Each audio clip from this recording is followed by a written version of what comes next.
Good morning, good afternoon, and good evening to everybody joining us live. And thank you to those listening to this afterwards.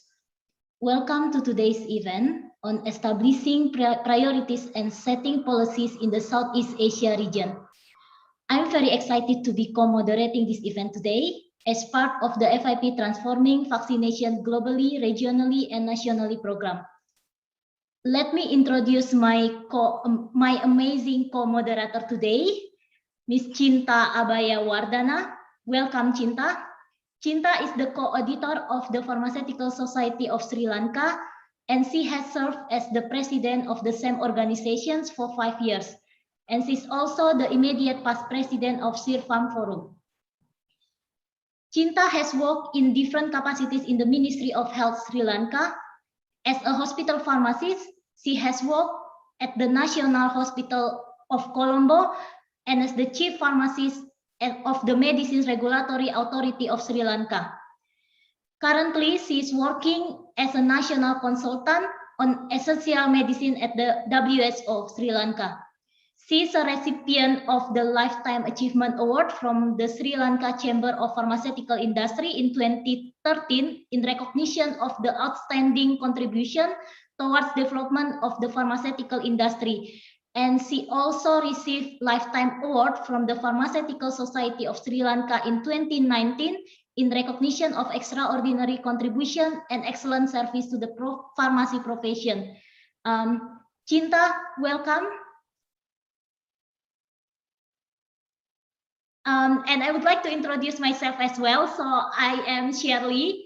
I'm the FIP Data and Intelligence Specialist, and I'm also the FIP account holder for the Southeast Asia region. And Cinta, my co-moderator, will be introducing the speaker later on. And now I will just do a little bit of introduction of today's event. So here is just a little of announcement. The webinar is being recorded and live streamed via YouTube. The recording will be available on our website afterwards. Please feel free to ask questions for the panelists during the Q&A box at the bottom of the Zoom panel. We will pick those questions up later on. You are, of course, more than welcome to provide feedback about our events to webinars@fip.org.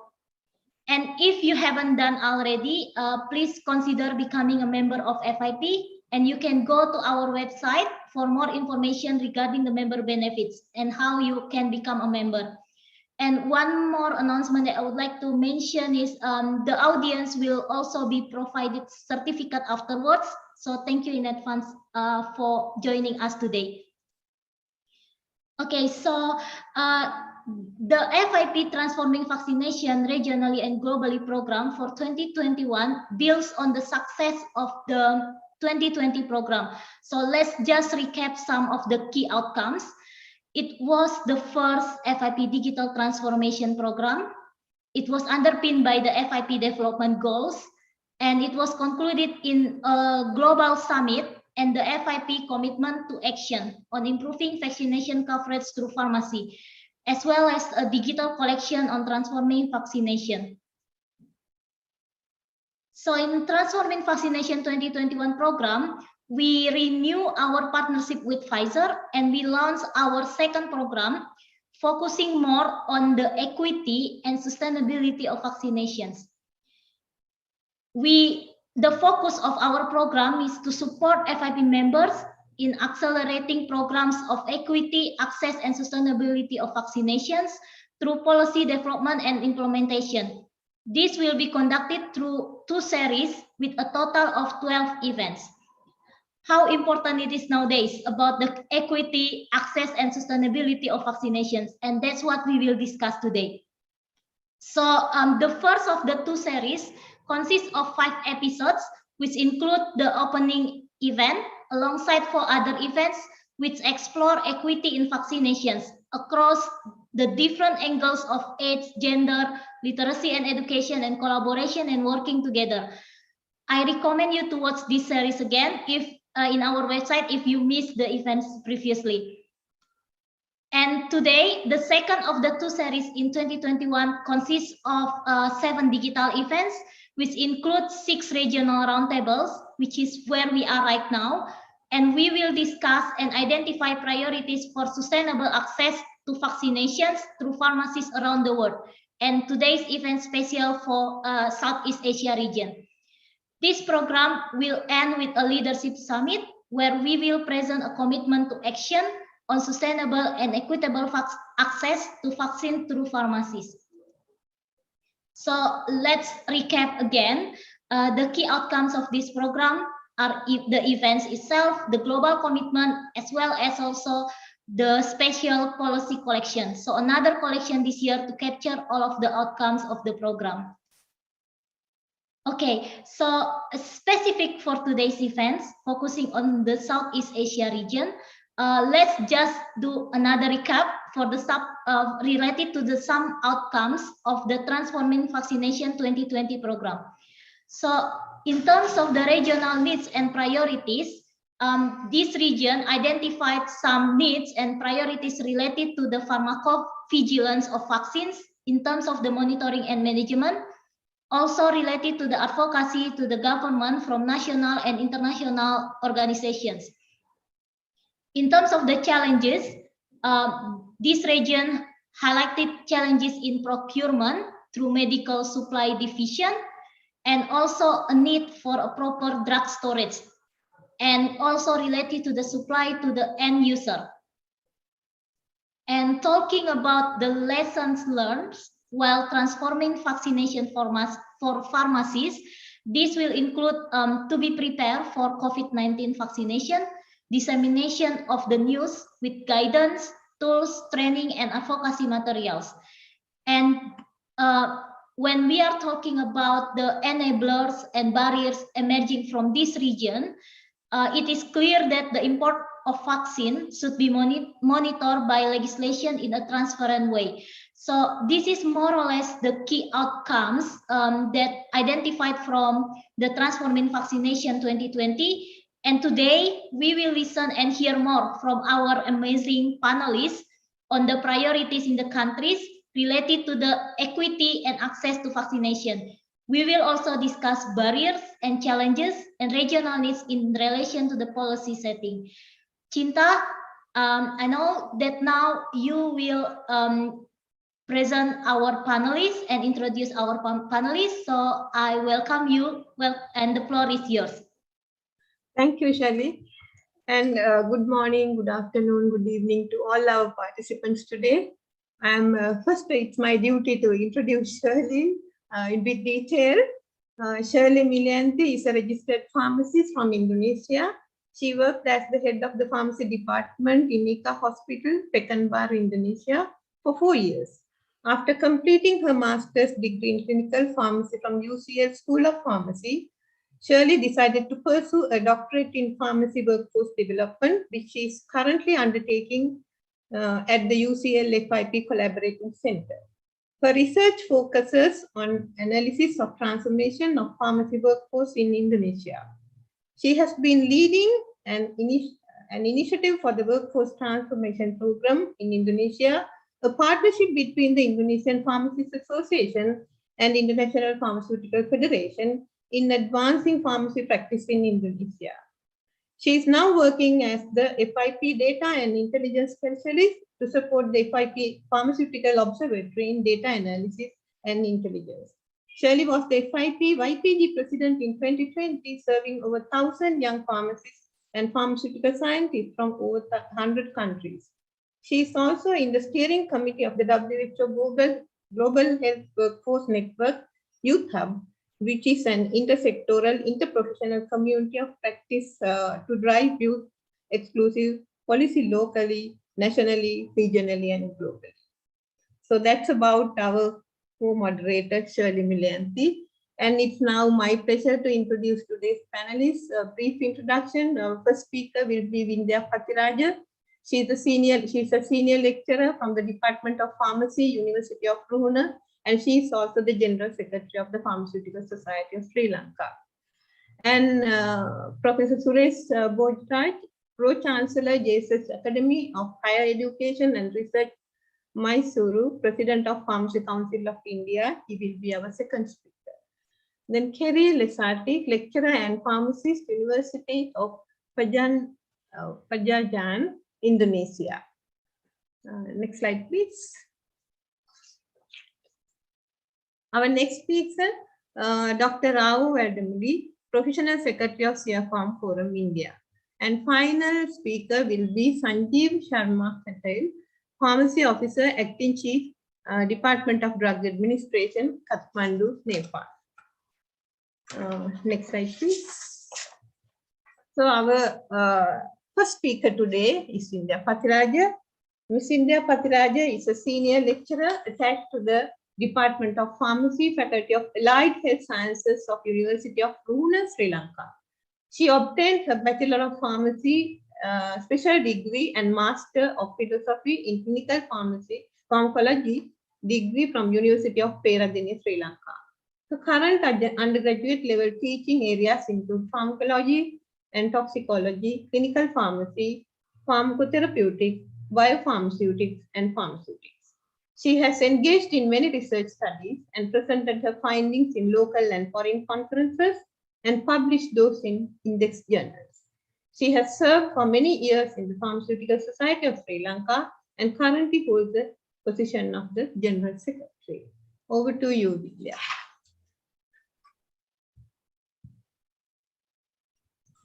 Thank you very much, Ms. Chinta, for a nice introduction. So, good morning and good evening, everyone. First, I would like to thank the organizers for giving this opportunity to the Pharmaceutical Society of Sri Lanka to share our experience. Today, my task is to speak on the impact of regulatory implementation on vaccine equity, access, and sustainability, the Sri Lankan perspective. Next slide, please. So during my presentation, I will be talking about these contents. Next slide, please. First, let me explain the context of Sri Lanka. The population of Sri Lanka is approximately 21.7 million, and the annual population growth rate was 1% during the year 2018. For administrative purposes, the country is divided into 9 provinces, 24 districts, and 331 divisional secretariat divisions. With the prevailing healthcare situation in Sri Lanka, the life expectancy at birth was 72.1 years for males and 78.65 years for the females by the year 2018. The country reports very low maternal and infant mortality indicators, which are in par with those of high-income countries in the world. The infant mortality rate was 10.1 per 1,000 live births in 2019. Total healthcare service is free of charge in Sri Lanka. Implementing authority of the National Immunization Program and Vaccine Preventable Disease Surveillance is the Epidemiology Unit of the Ministry of Health. Next slide, please. National Medicines Regulatory Authority is responsible for licensing of vaccines, while the Epidemiology Unit of the Ministry of Health undertakes surveillance in coordination with the National Medicines Regulatory Authority. Medical Research Institute operates as the National Control Laboratory, fulfilling the laboratory access function and responsible for lot release of all vaccines imported to the country. Next slide, please. Sri Lankan government is totally funding for all vaccines in National Immunization Program, except the Global Alliance for Vaccines and Immunizations, funded for these mentioned vaccines. Ministry of Health has a separate dedicated budget line for vaccine procurement. This is the National Immunization Schedule of Sri Lanka. When we consider about current pandemic with COVID-19, over 83% of the adult population is already vaccinated according to latest available statistics. Next slide, please. 12 years after the launch of the National Immunization Program, Sri Lanka achieved universal childhood immunization status for all expanded program on immunization vaccines. Following this success, the nation has now nearly eliminated, among others, Japanese encephalitis, neonatal tetanus, and congenital rubella syndrome. We are happy to say the last case of virologically confirmed poliomyelitis patient was reported in 1993. Next slide, please. Today, the program has achieved an immunization coverage rate of over 99% for all childhood vaccines. Next slide, please. Let's look into the strengths and priorities we have in our country. One of our main strengths is National Immunization Program.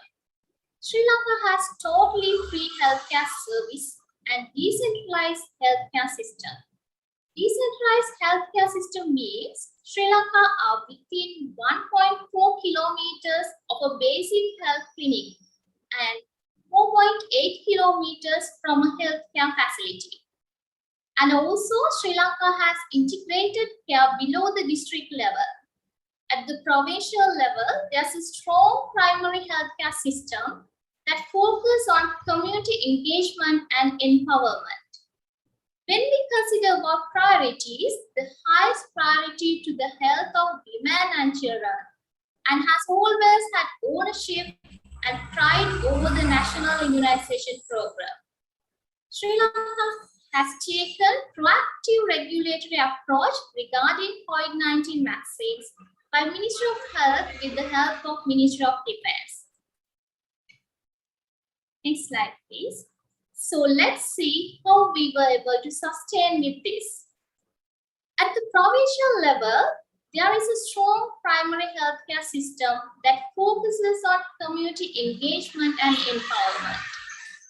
One key success for Sri Lanka's sustained high immunization cover is the integrated system of service delivery at the divisional level, where the maternal and child health, immunization, environment health, and others are all integrated into one combined service delivery.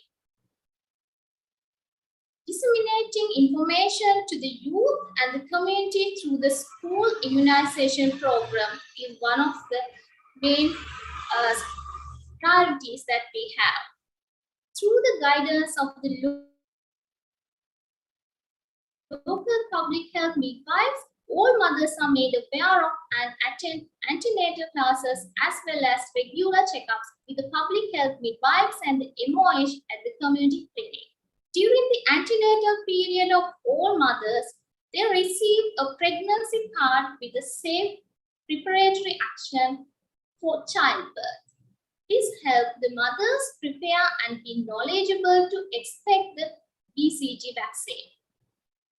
Sharing knowledge on the National Immunization Program and collecting and retaining local wisdom through monthly meetings in every division in the country is also another priority that we have to sustain with this. Next slide, please. So let's see how we were able to provide an equitable access. As already mentioned, Sri Lanka practices free healthcare for all. To ensure immunization services remain free cost to the public, the government has self-funded all vaccines in the National Immunization Program since 1990, with occasional support from Global Alliance for Vaccines and Immunizations. Sri Lanka benefits from exceptionally high health literacy rate due to the free education for all. Health is incorporated into the children's school curriculum. The Sri Lankan government gives the highest priority to the health of women and children and has always had ownership and pride over the National Immunization Program. At the national level, the epidemiology unit is working very closely with other stakeholders such as Family Health Bureau, Ministry of Education, UNICEF, and WHO to ensure immunizations are provided in a safe and timely manner across the life courses. Next slide, please. So, what are our weaknesses and challenges? In our country, pharmacists have no direct role in vaccination. Pharmacists involved in procurement stage of vaccines only. All vaccines are imported here because Sri Lanka is not a vaccine producing country, so that the laboratory facilities available for testing vaccines are very minimal. Therefore, the vaccines for the state sector are procured by the state pharmaceutical corporation directly from WHO pre-qualified manufacturers. And we as a nation have a poor public health literacy regarding vaccination. Another challenge is that currently Sri Lanka is undertaking a huge economic crisis. So that as a country we are facing difficulties in negotiating for low prices with vaccine suppliers. To manage this, Sri Lanka is always maintaining 6 months in buffer stocks. Sri Lanka is moving from a low middle income country to a middle income country. And the demographics are changing. There is also an increase in immunization information which is uncontrollable to the epidemiology unit. There are temporary shortages in human resources in some districts. However, the Ministry of Health regularly monitors and responds to such shortages. Sri Lanka is currently going through a long process of updating its health information system to being online. A challenge for the future will be how the health system can maintain the quality of the paper-based system while transitioning to an online system. Next slide, please. So finally, a policy change to increase access to vaccines. The National Immunization Program has viewed vaccine wastage as a price it must pay for ensuring that every child is immunized. However, less wastage could mean lower cost, making wastage rates a useful financial management tool. As high coverage has already been achieved, wastage rates must be analyzed in depth to identify causes, and appropriate reduction strategies would be implemented. Thank you. Slide. I'm really happy to answer any of the questions at the end. Thank you for listening. Thank you, India. I will give a brief summary of what you have spoken about. Ms. India described the regulatory control and quality assurance systems of vaccine in Sri Lanka and the success of the national immunization program of the country. And Sri Lanka, not being a vaccine producing country, mostly rely on the WHO pre-qualification program for the quality of vaccines procured and supplied by the state sector. She also described the funding mechanisms available for procurement of vaccine. COVID-19 vaccine are solely supplied by the government, and some weaknesses and challenges she pointed out. Pharmacists do not have a direct role in vaccination, and we have Sri Lanka has very limited testing facilities, and there is an economic crisis, and also changing population demographics is another challenge. So thank you, Vinda, for that presentation. Our next speaker is Professor Suresh Bojraj. I'm really honored to introduce him to the participants. Professor Suresh Bojraj has for the past 35 years, been actively involved in uplifting the standards of pharmacy education and profession in India. He is the serving president of Pharmacy Council of India and has been in this position since 2003 and been elected 4 times for the continued presidency. The leadership provided by Dr. B. Suresh at the Pharmacy Council of India has resulted in bringing about a paradigm shift in pharmacy education in India. Dr. Suresh is also the delegate member and regional chair for South Asia region of the United States Pharmacopoeia Convention and was the past chair of International Commission of Accreditation Council of Pharmacy Education, ACPE, USA. He is also the executive member of the Commonwealth Pharmacists Association, had spearheaded the organization of the World Congress of Pharmaceutical Sciences 2011, 71st International Congress of FIP. He has actively involved himself with the education initiatives of FIP and been an active member of FIP Pharmacy Education Task Force. Over to you, Professor Suresh. Thank you, Chinta, for the nice introduction. It's a great pleasure for me to be back on FIP platform, once again talking about the vaccine equity and access. My talk will be more focused towards the Indian context so that we can understand the magnitude and how we move forward. I thank FIP and my co-panelists for being here with me, and thank FIP for inviting me also. First of all, I get to focus on the need, why there should be a need for a sustainable and equitable access to the vaccines. Now, we hear from various what we call as media reports and other things that there is a vast contrast between the vaccination rates between the haves and have-nots in the different parts of the world. The wealthier nations are considering booster immunizations, while many residents of poor countries struggling to get even their first dose. I think we hear that some countries already have started the booster immunization and they are promoting across their population to get the third dose of vaccine where 2 doses are mandatory, or the second dose where there is a single dose vaccination being provided.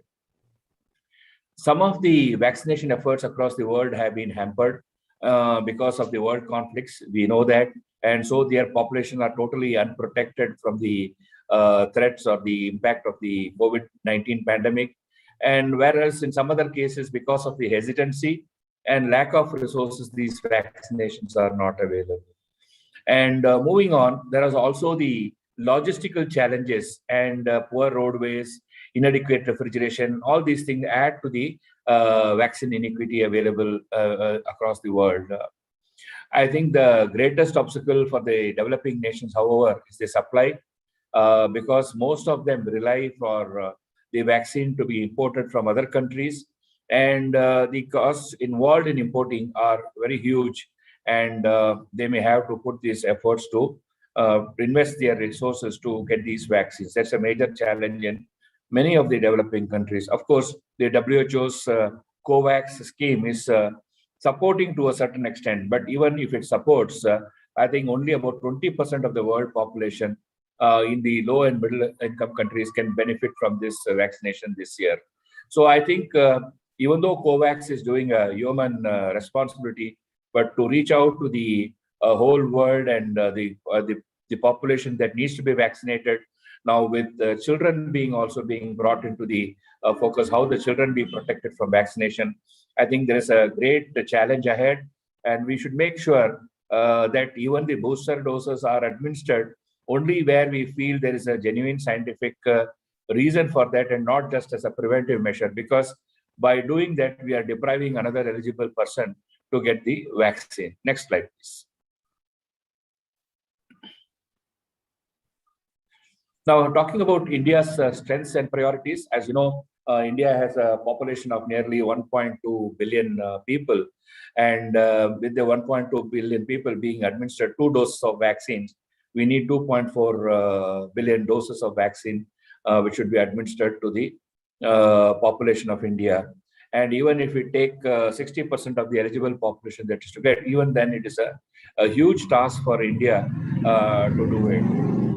But India did fairly well, as I must have seen in all the reports across the world. India completed just recently 1 billionth dose of its vaccine, which it administered recently, just a few days back. That target was completed, and we have been giving 4 million jabs every day across this. It's a continuous effort for the Indian system and administration to make sure that everyone gets access to the vaccine. Vaccination being progressing on one side, and of course the country's one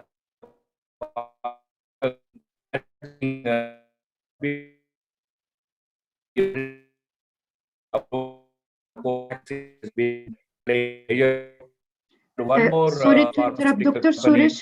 Can you please switch off your camera? We cannot hear you properly. Thank you. Yeah. One more pharmaceutical company, Zydus, has come out with a new vaccine, and these type of research efforts are continuing, and we should be able to achieve these goals as early as possible, is what we are looking at. Now, in spite of the vaccination, the rise of infections is there, but again, the number of infections that are totally available in India and the fatalities, if you relate to what was there about a year ago, I think we are well within control. That means the systems and processes are in place which can prevent the further damage. So I think these are the strengths that the country has, and will continue to even be prepared for a third wave if it does and when it happens. I think this is what I would like to mention here. Next slide, please. Next slide, please. Yeah. If we look at the weaknesses and challenges, the major challenge which we have is that we have to, if we want to increase the vaccination rates and cover the population by end of 2021, our vaccination rate of 4 million per day is not going to be enough. And I think we'll have to go up to 10.5 million doses daily, so that we can cover the whole population across the country and be able to protect them from further infection. Of course, vaccine hesitancy is one of the factors that continues to challenge the people. In spite of the large vaccination going on, one of the major reasons is the global approval of vaccines. Like when we see the vaccine approved in India are not necessarily being accepted by global other regulatory agencies. So for that purpose, some of the people are waiting that let us wait. When this is acceptable as a vaccine, we will take our dose, and people are continuing to wait for such type of this approval to come through. I think that is one of the reasons for hesitancy, besides many other reasons that may be there.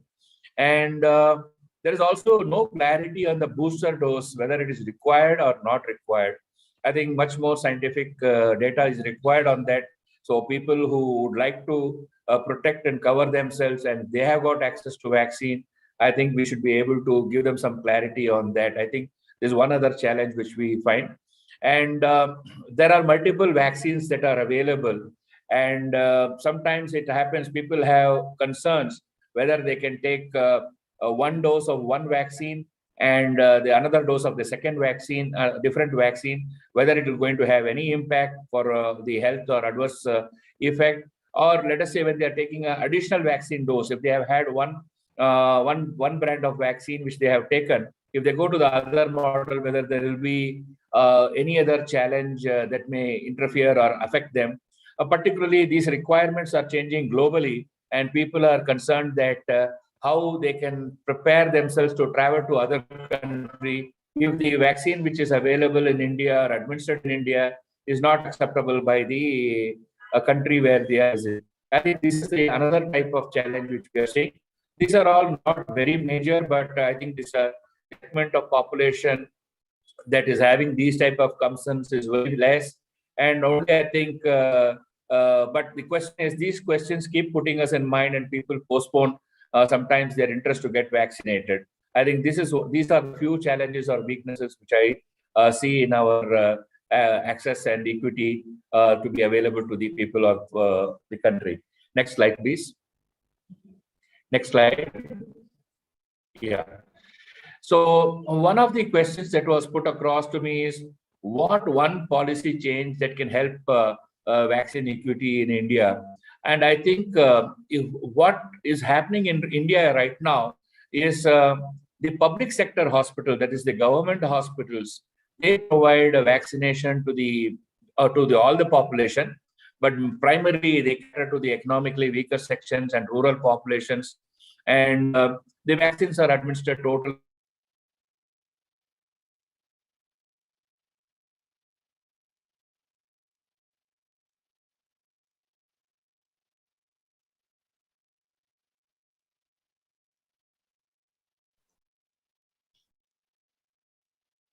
Dr. Suresh, I think we lost him. Somewhere in between.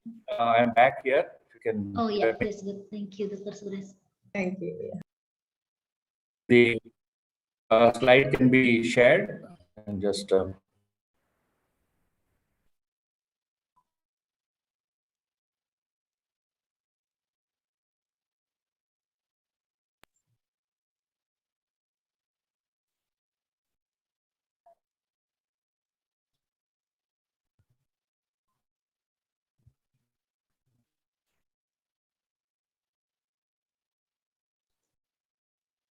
Dr. Suresh, are you with us? We can't see you. Sorry to interrupt. I see that he's with us, but his microphone is gone. Okay. Yeah.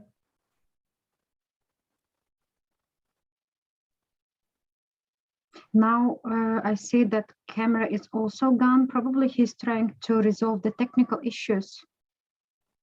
Okay. So maybe Cinta, should we go with the next speaker and then we can come back to Dr. Suresh later on? What do you think? Yes. Or should we wait? Yes. How many? Oh yeah, yes. Dr. Suresh is here. Thank you, Dr. Suresh. Yeah, it just takes 2 minutes more. I think I'll be coming to the end of my talk. If you are able to continue to hear me. Yes, sir. Yes, can I see the slide? Because I'm not able. We are sharing the slide, actually, Dr. Suresh. So now we are on slide from an education and training perspective. What needs to be done to prepare pharmacists for vaccination? Okay. Yeah. Okay. Yeah.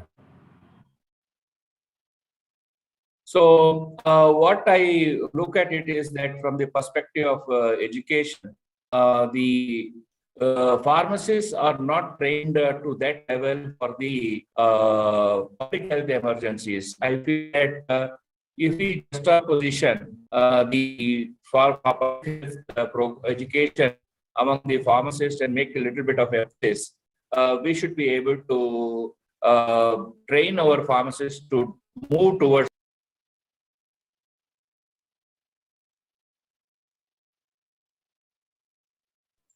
Again, we lost him.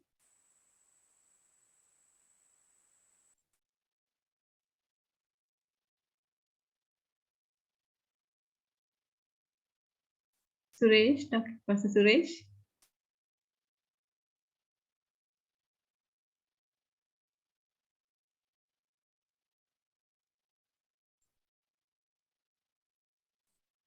Professor Suresh. Sorry again, I don't see him with us. Yes, and I think this is the last slide. If I am correct, I'm not sure. Yes, Cinta, this is the last slide. Yeah, and most of it, I think he spoke about. So shall we? Yeah, I think maybe we can move on. Yeah, so I will just give a summary of his presentation. Yes. I don't know whether he's. Shall I do that? Yes. Thank you very much. Thank you very much, Professor Suresh, for that informative presentation. You have highlighted the aspects that need attention, such as inequitable access between the rich and the poor, vaccine hesitancy, logistical challenges due to roadways, cold chain management, and also obstacles due to armed conflicts, And the greatest obstacle is lack of funding and technological capacity to produce vaccines. He also mentioned about the WHO Global COVAX program. In the context of India, Professor Suresh explained the fact that huge amount of doses are required. He also mentioned it is important to have correct information about global approval of vaccines, need for booster dose for maintaining the required immunity, etc., in order to overcome the hesitancy. Speaking of the equity, he mentioned that free vaccination is provided only at the designated centers, whereas vaccines which are provided by the private sector at a cost are beneficial to the urban and economically stable population. From a perspective of education, he mentioned about the need to prepare pharmacists for vaccination, and for that, it is necessary to incorporate public health in pharmacy education without confining to pharmaceutical sciences and pharmacy practice components. So that's a brief summary of his presentation. Thank you. We will go to the next speaker now. So our next speaker is Professor Dr. Kerry Lesati, and Professor Kerry is a professor in the field of pharmacology and clinical pharmacy, University of Pajajan. Currently, Professor Kerry has been entrusted being the chair of the COVID-19 handling and economic recovery in the pharmaceutical sector, the Indonesian Pharmacists Association.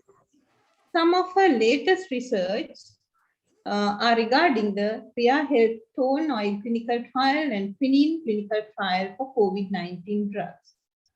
Her recent awards include Female Researcher in Pharmacy Inspiring Women Award, some award from University and in patent of nutraceutical product and herbal medicine, also some copyright for research innovation in mobile laboratory and books. Currently, she is the CEO of the West Java Development Institute of University Pajajan, chairman of the Indonesian Pharmacy College, chair of the Medication Therapy Adherence Clinic, Faculty of Pharmacy, University Pajajan, and member of the National Commission on Herbal Medicine, Ministry of Health of the Republic of Indonesia. I am pleased to invite Professor Kerry for her presentation.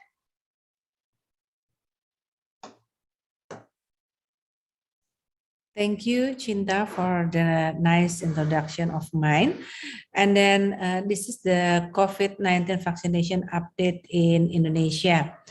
Nowadays, the presentation of total vaccine that already spread in Indonesia is already around the all the population is 208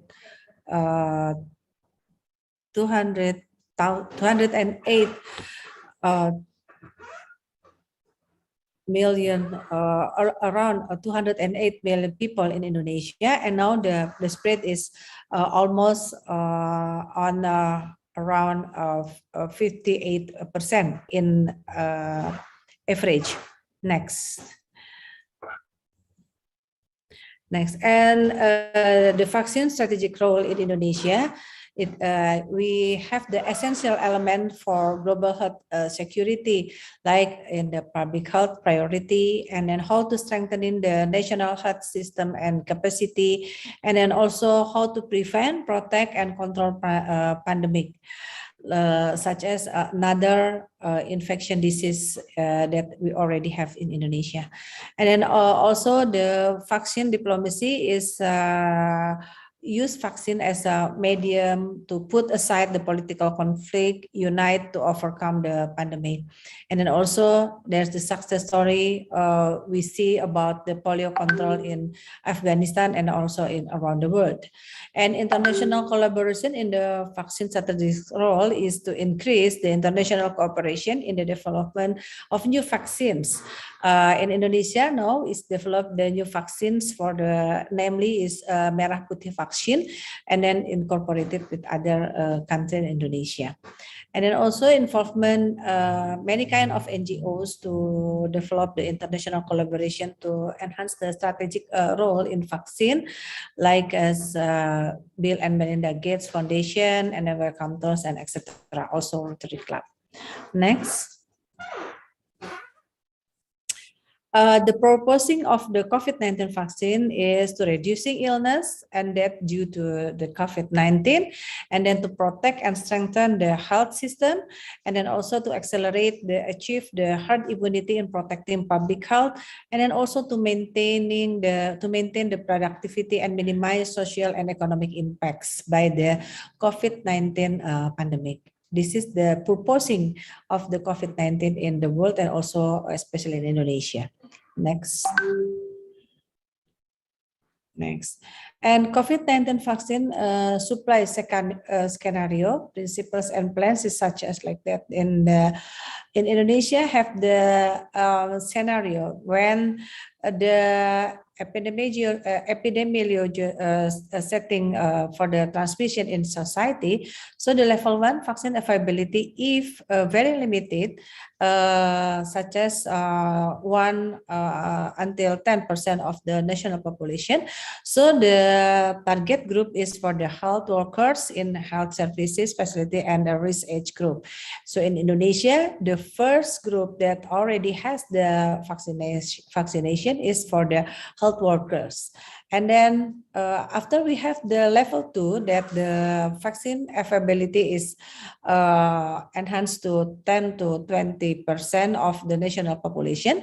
So we already start to vaccinated for the health workers and pediatrics at age at risk, and then the comorbid groups, and then socio-demographic for the community leaders, BPJS, PBI, and also health cadres, and etc. And now we go to the level 3, that the vaccine availability is more than 20% and until 50% of the national population. So we go to the whole group of level 1 and level 2. And then now we are starting to vaccinated the teachers, official transportation, essential workers like market traders, and then as well another risk group. Indonesia now in the level 3 of the epidemiologic setting for the transmission and in society for enhance the number of the vaccination. And then COVID-19 vaccine selection, we put the priority to the safety. There is no severe side effect in the clinical trial, and then also in the efficacy minimum is 50%, and then if also we would like to choose in the ideally more than 70% efficacy or effectively. And then also for the protection period, at least 1 year, but now we are facing for the around 6 months until 1 year protection. And then also storage stability. We choose Sinovac in Indonesia because the storage stability is 2 until 8 degrees Celsius. But also now Indonesia use another vaccine in the minus 20 degrees Celsius for the storage stability, like Moderna, and also another we use also Pfizer with the storage stability is minus 70 degrees to 80 degrees Celsius. And then the packaging is a multi-dose for the optimization of the vaccine cold chain capacity, and then also the same platform for easy evaluation. And there is an authorization. Emergency of use for the registration by the BPOM or National Agency for the Registration of Drug and Food in Indonesia. Next. COVID-19 vaccine recommendation, such as vaccination, can be given to the front line. It is for the health and support personnel who work in health facility at the beginning of vaccination availability, as I mentioned before. And there is no data to support the safety of giving COVID-19 immunization in the elderly, comorbid, pregnant, and lactating women. And also the provision of vaccines is expected to be a multi-dose packaging in order to optimization of cold chain capacity and effective discharging index. And then to establish herd immunity, immunization can be given to 70 until 80% of the target of the population. And then the immunization program is carried out after the issue of emergency use of authorization by the BPOM. For the public communication is needed by releasing the result of the clinical trials in Indonesia and testimonials. So some vaccines now is already done for clinical trial in Indonesian population, and also there is some clinical trials still ongoing, and then also several clinical trial still prepared to start in Indonesia. For national vaccine, we should be not there should be not many types. For national vaccine, maybe not many types to reduce the adverse event after immunization. But it is necessary to develop criteria to determining the number of targets, considering the limited availability of the vaccines in the global level, and then data to support the provision of COVID-19 immunization of comorbid cases, pregnant women, and the level of risk transmission also still limited. Next. Ladies and gentlemen, this is the COVID-19 vaccine specification that all the vaccine type here is any kind of the vaccine that already registered in Indonesia and used by the Indonesian population. There are such as AstraZeneca is viral vector vaccine type, and then also Gamaleya is also a viral vector vaccine type, and also Johnson & Johnson. And Moderna is mRNA vaccine types, and also Novavax is a protein subunit, and Pfizer same kind of the Moderna is mRNA vaccine type, and then also Sinovac and Sinopharm is an inactivated virus vaccine type. So the availability in the available through coronavirus is from the AstraZeneca, Johnson & Johnson, Moderna, Novavax, and Pfizer or BioNTech.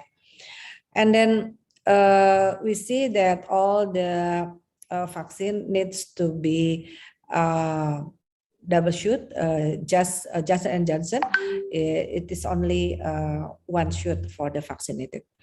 And then for the shipping and storage, we already seen here that Pfizer has a super cold chains for the or ultra cold chains for the storage and distribution, and then approval by stringent regulatory.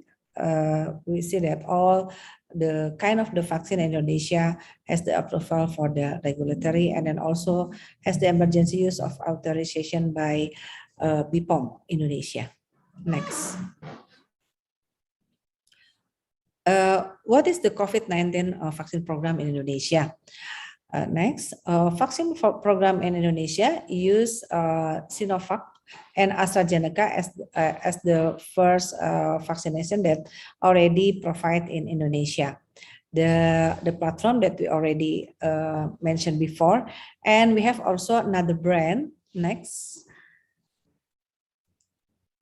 also now the vaccination is also use Moderna and Pfizer and also Johnson & Johnson. Next, and Sinopharm. Next. Next, yeah. And also Indonesian government and some of the scientists in Indonesia now is developed their own vaccine. The name of the vaccine is MERAH PUTIH vaccine. Now the progress of the development of the vaccine is already in development for the preparation for the clinical trial on 2020 and also for 2021. The seeds of optimization on Eggman will be testing in biopharma, and hopefully in the Q4 in 2022 become for the commercialization. Next. And then this is the vaccine distributors allocation in Indonesia. As we see here, many of provinces in Indonesia were evaluated the use of the vaccine that already are allocated for each province. If the province didn't optimize the allocated vaccine, so the Ministry of Health evaluated the government, especially in the province government that manage the vaccine management in their area. So the distribution allocation is determined by the Ministry of Health, and then the determination of the handover points is determined by the Ministry of Health also. And the distribution assignment to biopharma can involve a PBF partner through hub, and then also all distribution process are assisted by BPKP. So the management of distribution of vaccine still on hands in biopharma. There is the state owned company by Indonesian government, but especially biopharma has the business in vaccine, not just in COVID-19 vaccine. Also, biopharma is one of the industry who also produce polio vaccine in previously. Thank you. And then we can see that here, still previous slide, please. Yeah, we can see that here that from the ratio from the vaccine that already allocated until vaccine that already used in 74% of the vaccine that already used from the allocated vaccine that already distributed to any province in Indonesia. So if the numbers of the already has vaccination is 124 million, around 124 million people in Indonesia. If we see the numbers of already vaccinated is almost 50% for the all population in Indonesia.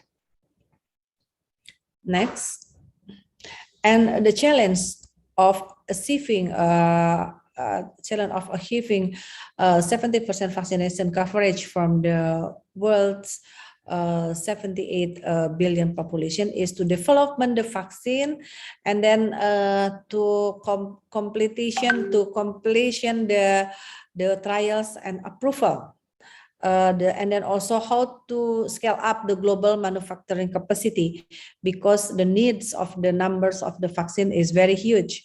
And then also the huge financing need for the purchasing and deployment of the vaccines. And then also how to transport, how to shipping and distribute the mRNA type that this product is required the ultra cloud supply chains, such as minus 80 degree Celsius. That also any kind of country maybe is limited for the ultra cold supply chains distribution facility. And then also the country level of cold chains and distribution logistic management is still ongoing to develop. And then another problem is to equitable distribution and identification of priority group.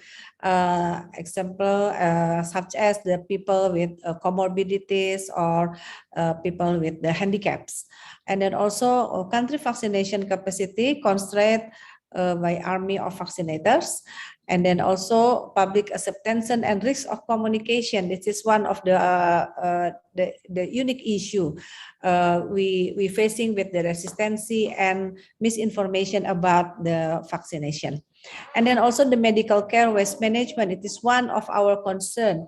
Why the significant medical waste inside and outside the facilities is very huge now, like APD, like syringe, and any kind of medical instrument that used for a vaccine event. And then also IT, it is needed for the monitoring and reporting to monitor the coverage of the vaccine, and then also to monitor the side effects and anything and any kind of the event that already used with has the connective issue with the vaccination. Indonesia is developed the application. The name of application is Peduli Lindungi, that integrated with any kind of the people moving. So we can see that if the people want to moving one to another province or one to another municipal, so the people need to have the vaccine certificate. That's why it's also, this is the good strategy to support the vaccine program, because if no vaccine, so the people cannot move to another district or another city. It is good also as a smart strategies. Some smart strategies that without vaccine, so the people in Indonesia cannot go to cafe, cannot go to malls and anything. So the culture is integrated with the vaccine strategy. Thank you. Next. So the vaccination progress in Indonesia. Indonesia was amongst the first countries globally to announce the free vaccines to its entire adult population in December 2020. And health already secured some supplies for a large part of its vaccine needs by December 2020, ahead of the most other countries. Since June 2021, Indonesia has expanded the free coverage for the 12 until 70 years old population group. A total of 208 million beneficiaries will now receive free vaccines by early 2022. Hopefully this program will be going well. And then also the government's cumulative allocation of the COVID-19 response by the health sector, including vaccination, has exceeded more than 14.9 billion US dollars for 2020 and 2021. Having secured in supplies ahead of most other countries, Indonesia has not been held back by global vaccine supply constraints. Vaccine arrivals into Indonesia in pre-packaged as well as a bulk form as of September 20th of September 2021 amounted to 239 million doses, sufficient for the amount of the 60% of total needs of Indonesian population. And this is further expected to accelerate the next 3 months of the vaccine program. On 21st August 2021. Yes. Yeah. Okay. An important milestone were achieved. Indonesia administered into 100 million doses and is now vaccinating well in 1 million doses each day in September 2021. It is the 7th country globally to achieve the milestone in 100 million doses for as a target. Next, this is the strategy of Indonesia to control the pandemic, and vaccination is just one of the strategy. Not vaccination, not at all about the strategy. It is just one and in three-party strategy for the pandemic control in Indonesia. Next, and then this is the application of Peduli Lindungi. We see that all Indonesian people must download this application, and then they already if they already vaccinated, they will have the vaccine certificate, and then vaccine certificate is the health passport. Then allow them to go by the plane, and then to go by to inside the mall, and then to go to by the public area by the vaccine certificate. That's why many people now eager to vaccinate it in Indonesia. Next. Thank you for kind attention, and hopefully we can unite together to combat COVID-19. Thank you very much for kind attention. Thank you, Professor Kerry, for your detailed presentation. You have described the strategic role of vaccination under three headings, namely essential elements of global health security, vaccine diplomacy, and international collaboration. She also explained COVID-19 vaccine supply situation and plans in Indonesia, including prioritization for different groups of the population. Professor Kerry stated that there are 9 vaccine products used in Indonesia, and specification of each of these types. She also described that also. She showed how the vaccines have been allocated and distributed in the different provinces of Indonesia, development of vaccines, completion of trials and approval, scale of global manufacturing capacity, huge financial need, shipping and transportation under extreme controlled conditions, identification of priority groups, example, people with comorbidities, public acceptance, that is hesitancy, waste management were identified as challenges involved in achieving 70% vaccination coverage for the world's 7.8 billion population. She also explained the vaccination progress in Indonesia. Thank you very much for that. Thank you. Fixing that. Yeah. Our next panelist is Dr. Rao Valdemudi. I'm very pleased to introduce him. He is the professional secretary of SEAR Forum. Dr. Rao, in a career spanning over 3 decades, worked in both academia and pharmaceutical industry. Currently, he is the president of the Commonwealth Pharmacists Association, the professional secretary of the SEAR Forum, and the immediate past president of the Indian Pharmaceutical Association. A bachelor's and master's in pharmaceutical sciences from the Andhra University, India, Dr. Valdemudi obtained his PhD in pharmaceutical sciences from the University of British Columbia, Vancouver, Canada. Dr. Rao received the coveted Eminent Pharmacist Award of the IPA in the year 2013 and the Acharya P.C. Ray Gold Medal Award of the IPA Bengal branch in 2019. Dr. Rao, floor is yours. Thank you.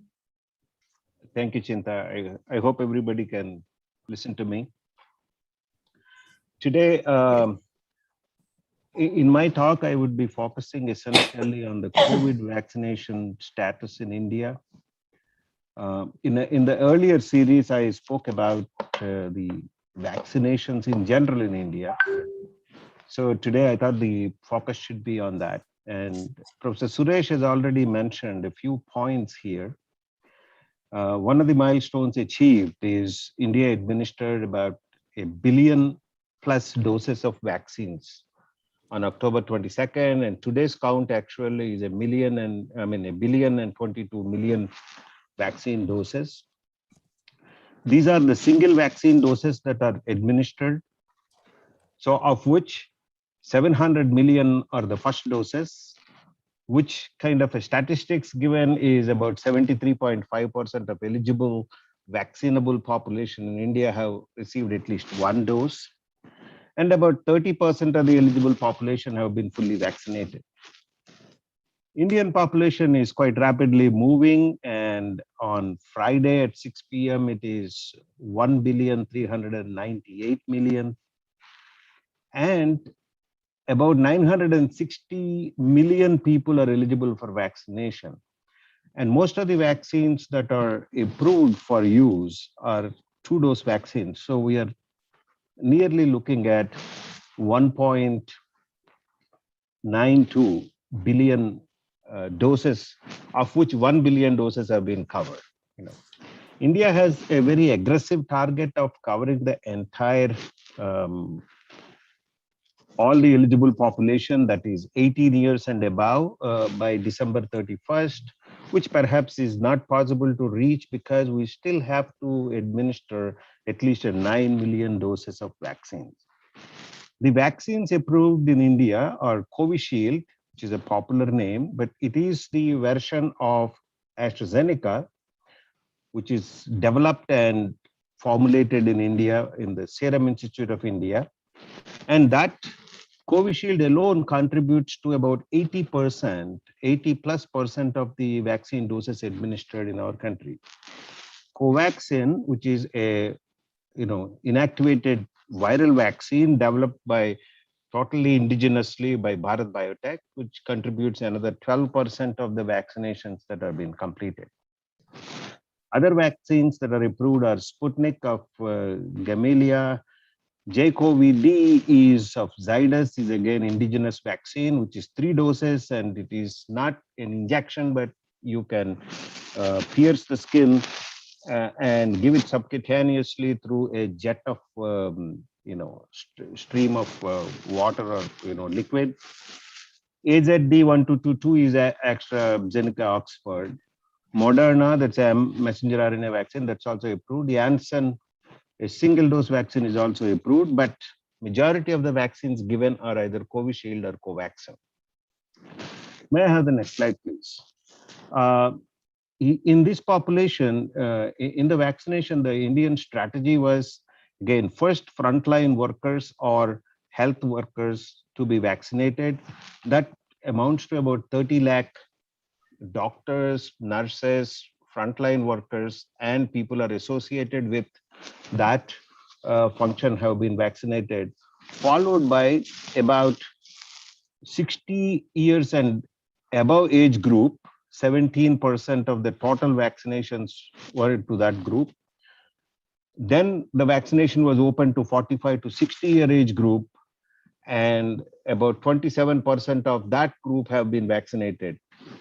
The largest vaccinations were received by 18 to 45-year age group, which is 56% of the total vaccinations done. An aggressive target has been reached. First vaccine was given in January 16th, and 1 billion doses were given in just 280 days.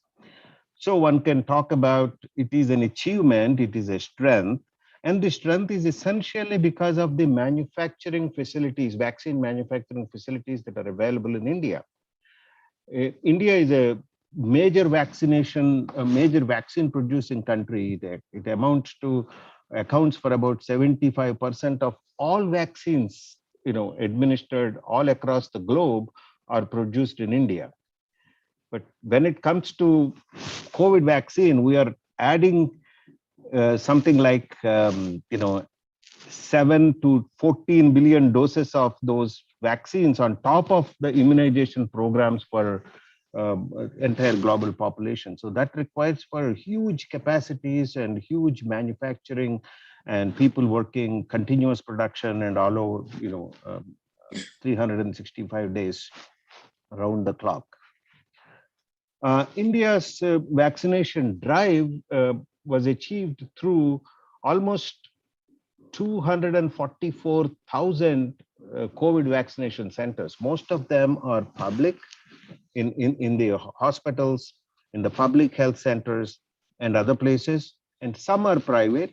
And as Professor Suresh has already indicated, most of these public government vaccinations are given free so that to ensure equitability or equity, but some are given through private hospitals where those vaccines are charged.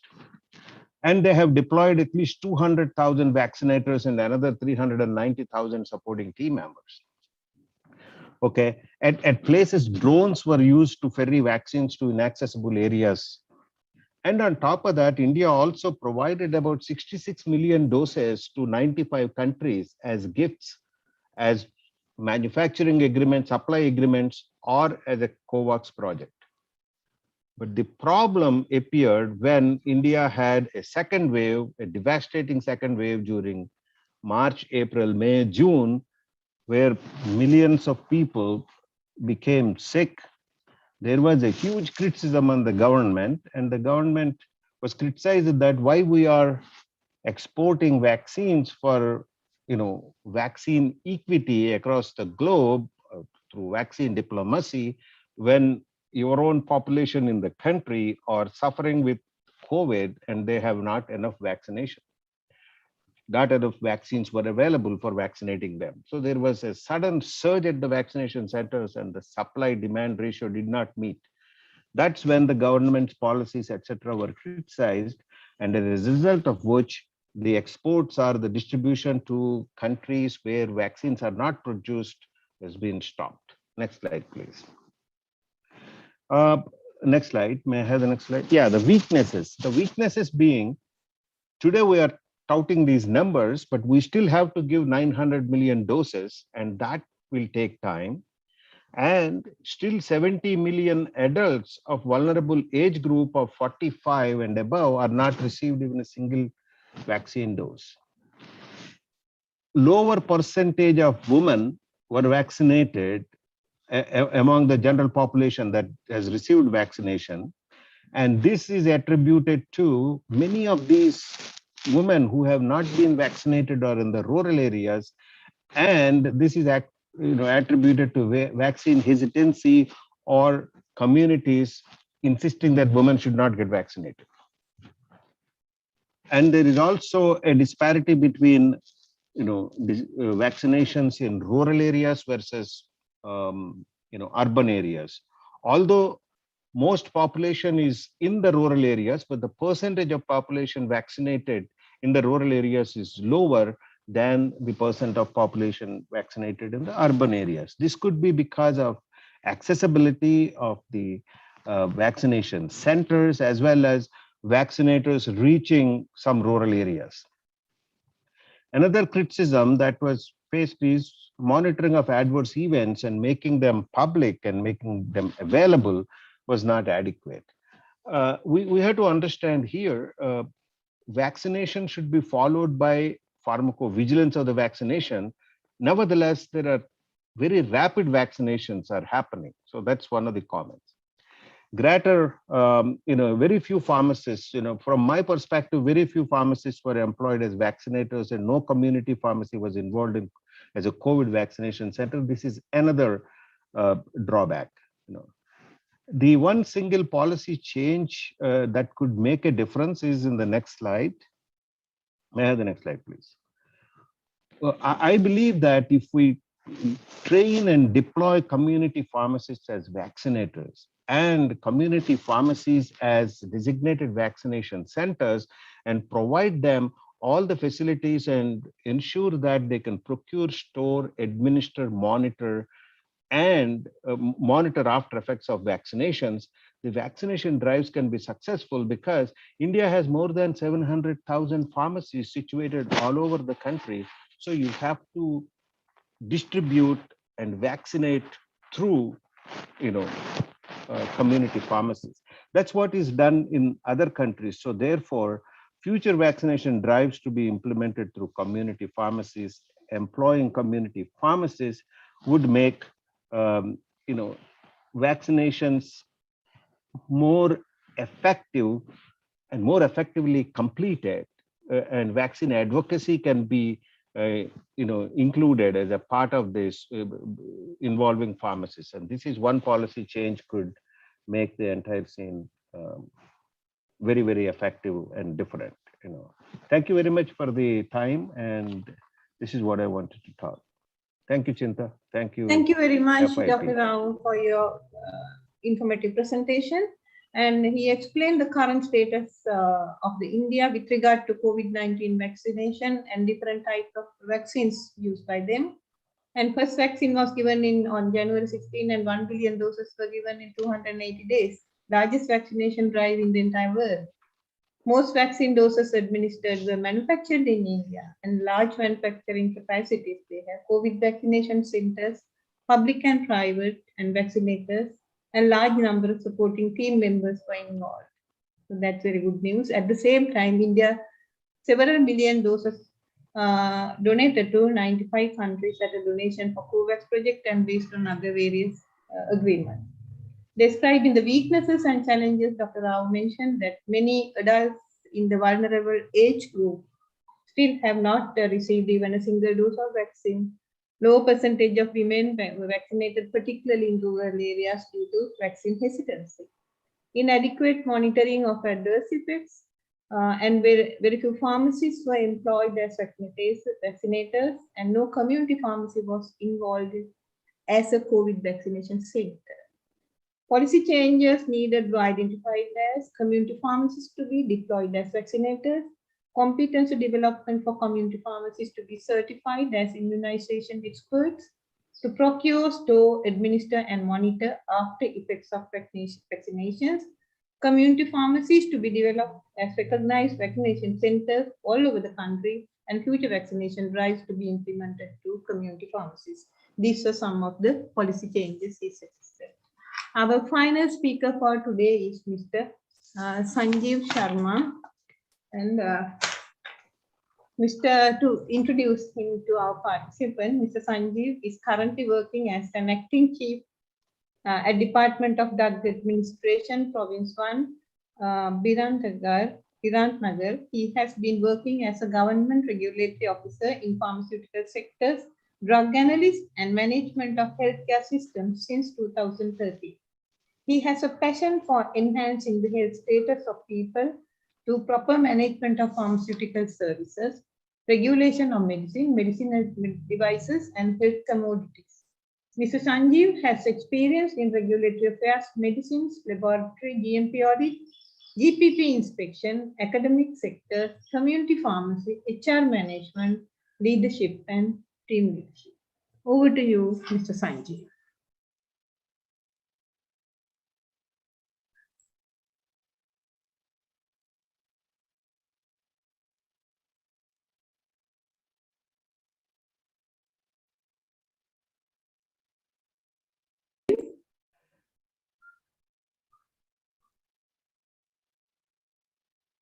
Sanjeev?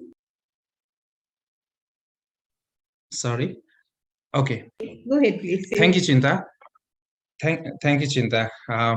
Good morning and warm welcome from Nepal. My name is Sanjeev Sharma Katel, and I'm acting chief of Department of Drug Administration, and it's a government regulatory body that regulates the medicine that includes the vaccine, whereas its distribution channel is done by family and child health division under the Ministry of Health and Population. So I want to thank the FIP for allowing me to say a few words regarding the vaccination and its status in Nepal. So the discussion agenda for today's will be the background of vaccination program in Nepal and its current status, and the country policy, its priority regarding to the vaccination, and we have some of the few success story regarding vaccination, our weaknesses and challenges regarding to vaccination equity, and the policy change that can take place and which can increase the access to vaccination and help achieve equity. Okay, next slide, please.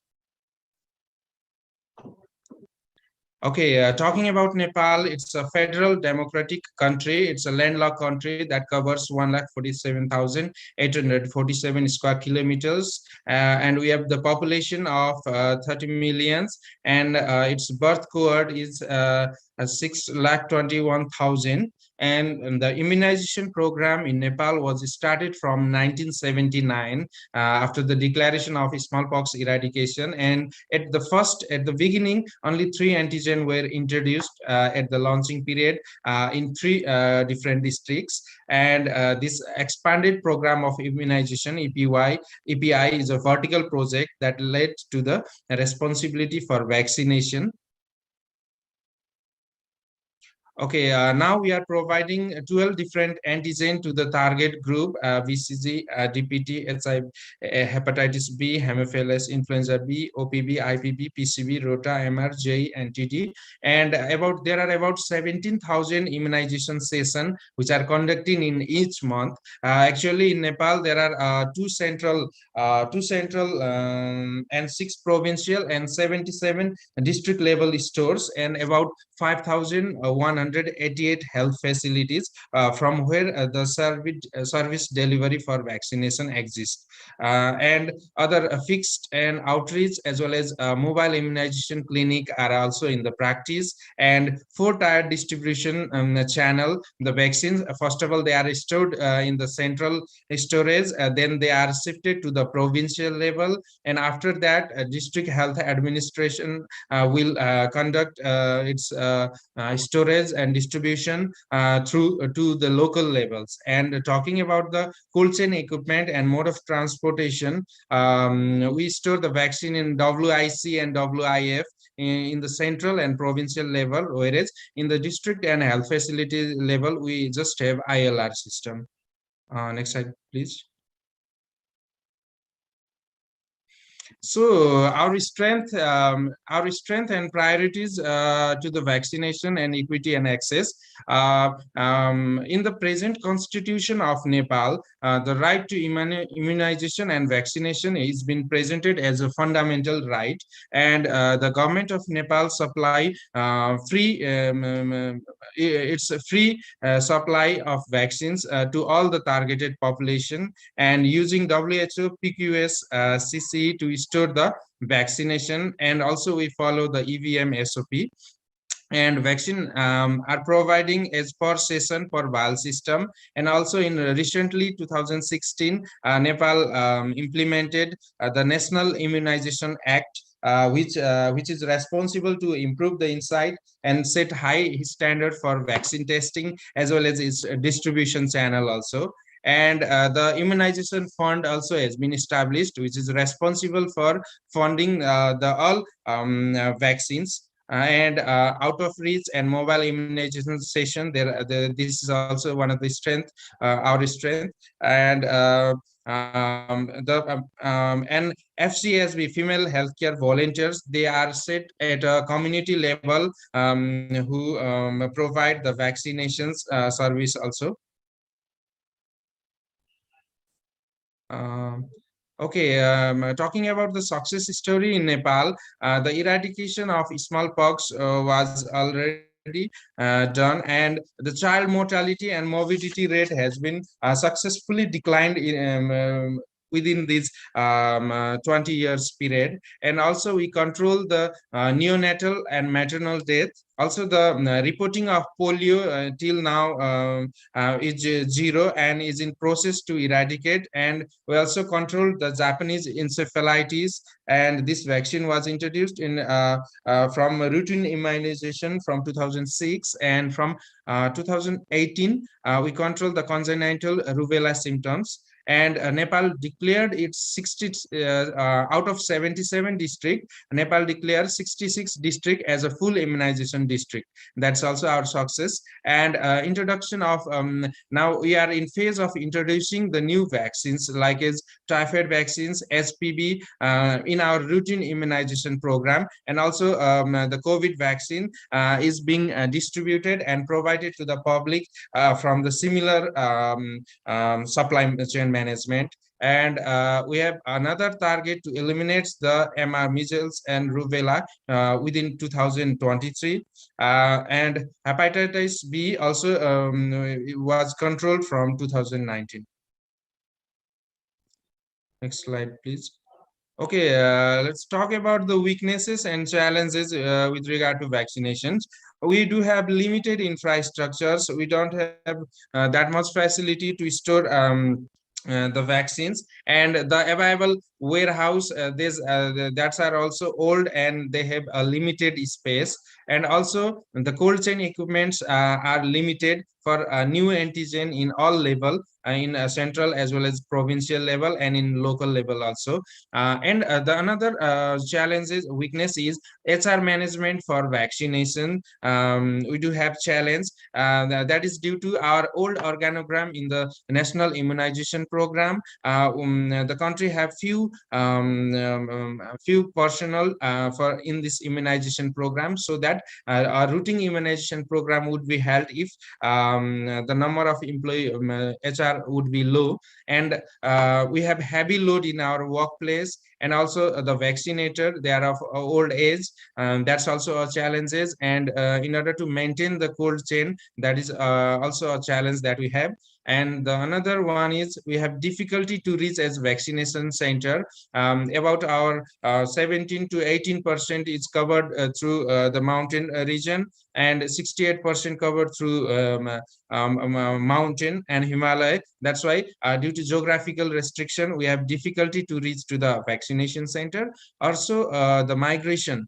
And the migration of person, the migration could be a seasonal migration, temporary migration, their access, and a migration from rural to urban areas. That is also a challenges for access to vaccination. Also, the other private health institution are also in numbers, so that it's difficult to bring to a one-door policy. Also, the recording and reporting system is not as much as efficient in Nepal. And the another limitation that we have increasing number of antigens, but the facilities and all those things are in limited number, so that it's also a challenge for us in upcoming days.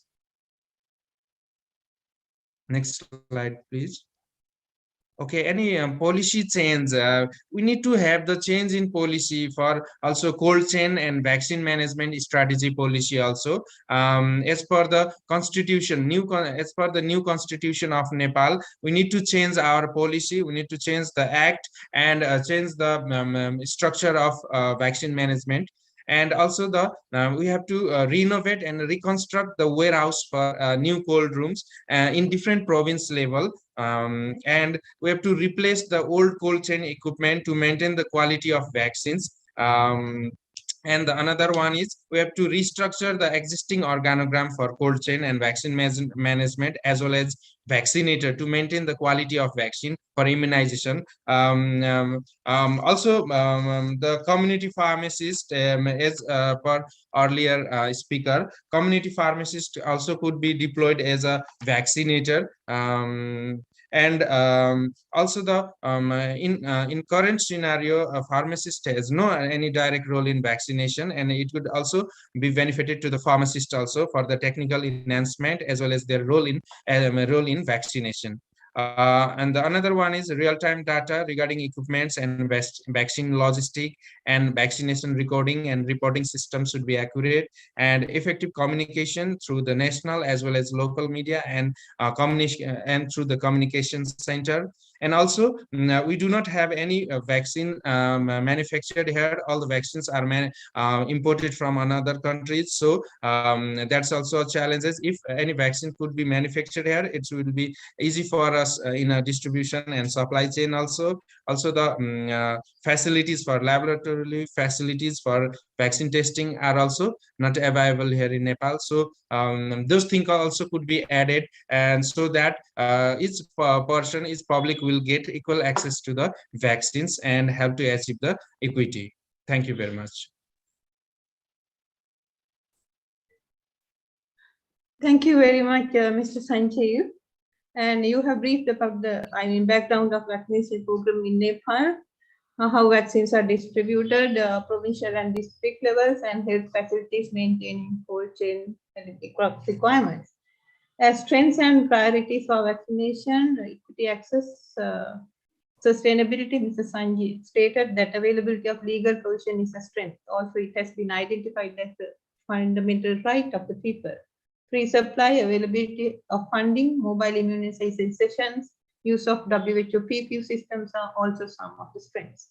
Eradication of smallpox, decreased child mortality and morbidity rate, control of neonatal and maternal deaths, zero reporting of polio, and process of to eradicate polio, control Japanese encephalitis, control of congenital rubella syndrome from 2018 were some success stories. Nepal declared 66 districts as full immunization districts. Policy changes of healthcare systems that can increase access to vaccination and help achieve equity also described, that included some infrastructural development and mostly related to logistics. Thank you very much.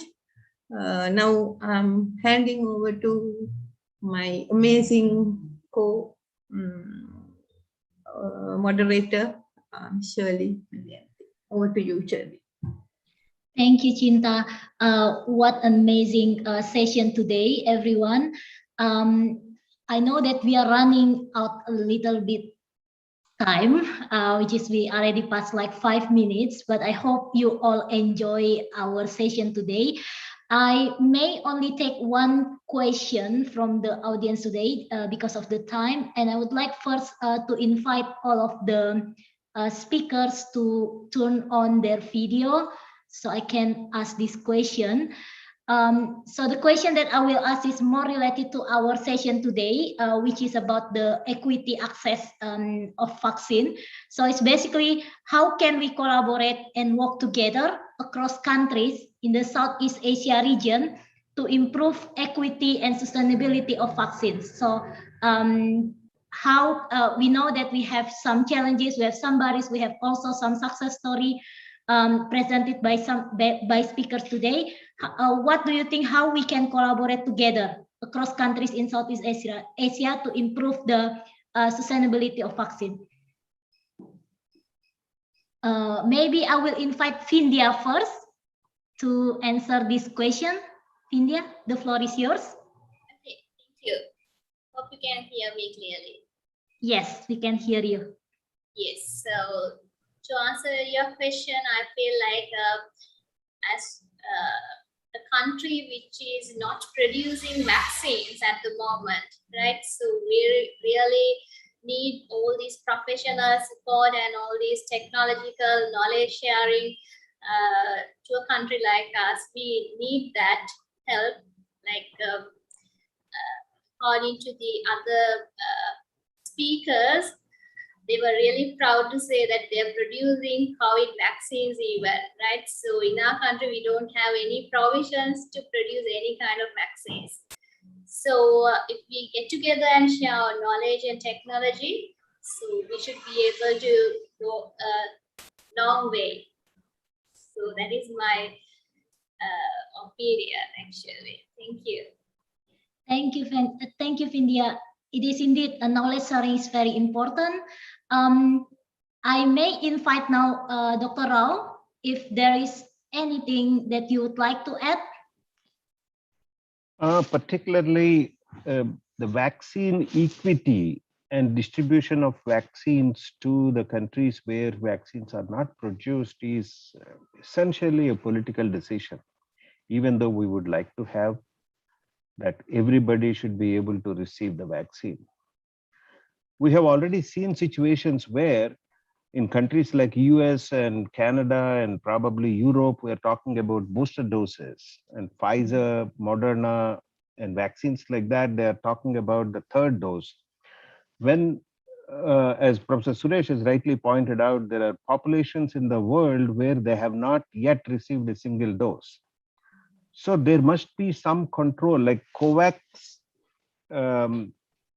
initiative is something to procure and distribute, but countries have to contribute. You know,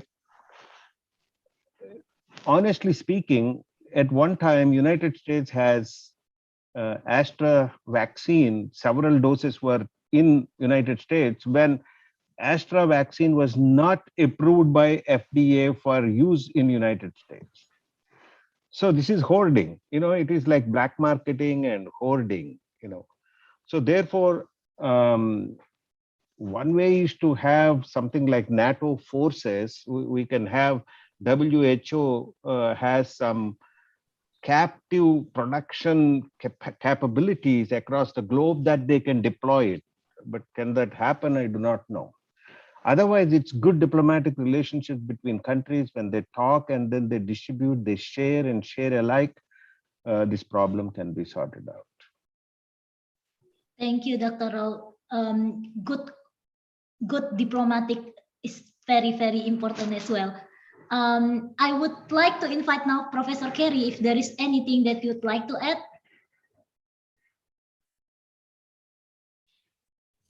I think I agree with all the statement of the previous panelists for the Professor Vindhya and Professor Rao, and then I make some also highlight for the good diplomatic within country to enhance the equity of the humanity for the herd immunity across the country, because if one country has a herd immunity, it doesn't mean some herd immunity for the across the globe.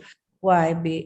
Because if the border already open for this country, so there is the risk of the herd immunity can be broke again for this country that already enhanced the herd immunity. I think the good diplomatic between country is one of our strengthen collaboration to enhance the numbers of the herd immunity across the globe. Thank you. Thank you, Professor Kerry. Indeed, herd immunities across countries, that's also something that we can consider. And last but not least, Dr. Sanjeev, do you have anything that you'd like to add? Dr. Sanjeev, can you hear us? Dr. Sanjeev? Okay, I think he may have some technical difficulties, but that's okay. Chinta, I send the floor to you in case you have anything that you'd like to add. Do you have anything that you'd like to add, Chinta?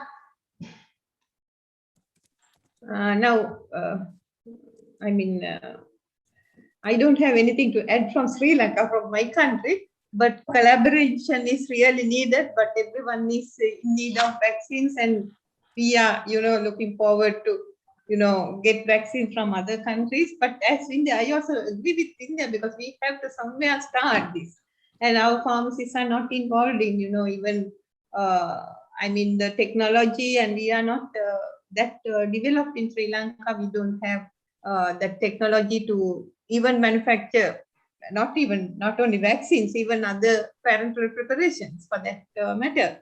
So it is high time to start these things, and I very much agree with Professor Suresh that should be incorporated into the curriculum about this vaccination and other things. But India and other countries like that, they are vaccine producing country, but that technology when we don't have, when talking about the administration, in the first place, we are not producing any vaccine in the country.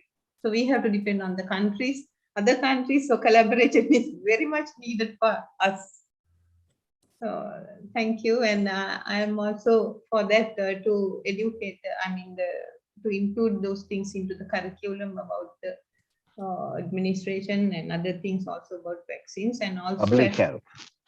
Public care. That's Dr. Rao clearly pointed out. Nobody knows about the pharmacovigilance, adverse reaction reporting. Those are not, taken place. So that is very important. Thank you very much, Chinta. Thank you very much, Chinta. I will share my screen again now for us to close the session. Just to summarize of what we have discussed in our panelists. So panelists basically discuss about the importance of collaborations, knowledge sharing, good diplomatic between countries, herd immunity across countries, and also including vaccination in the education and training in the curriculum. So that's something that we have discussed today. So let's just move on to our upcoming event. So I would like to announce our upcoming events, which is episode 5. So today we are discussing about the priorities and setting policies in the Southeast Asia region, and the next episode will be in the Western Pacific region.